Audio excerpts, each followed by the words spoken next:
And so Kasim Reed ended up setting up a meeting with myself and my mom and Chris Hicks. And we ended up going to Atlanta and taking the meeting with Chris at Houston's.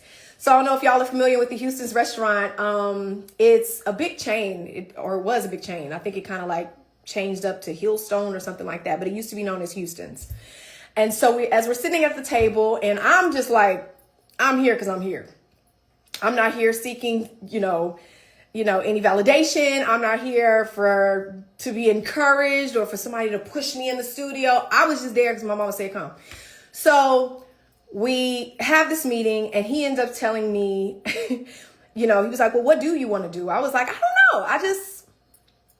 I don't know if I want to do music. I can take a shot at modeling. I honestly haven't thought about it that much since. I really just kind of want to heal and focus on my healing and find myself again. Because, when you're in a group and you've gone through such, a major transition, traumatic experience like I did, I just really wanted to find my footing again.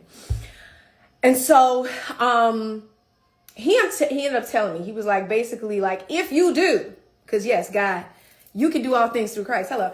And so he ended up telling me, y'all, at this table at Houston's, I will never let him live this down. But I remember distinctly him saying, if you do decide to go back into the industry, I know y'all can't see a table. So let's say this is the table. Okay. This is the table at Houston's, right?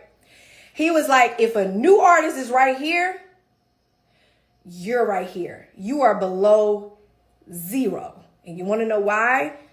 It's because you're going to have to dig yourself out of this hole of everyone's opinions, of all the drama, of all the things that took place with the group. You're going to have to find your own identity. You are going to have to reintroduce yourself to the world. If you want people to really like get into you and like know who Letoya is, you got a lot of digging to do. So you're below zero.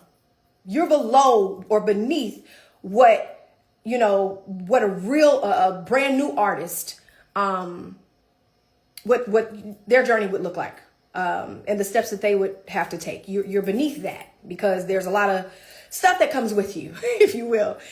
And although in the way he said, if you know Chris, it was super duper dry.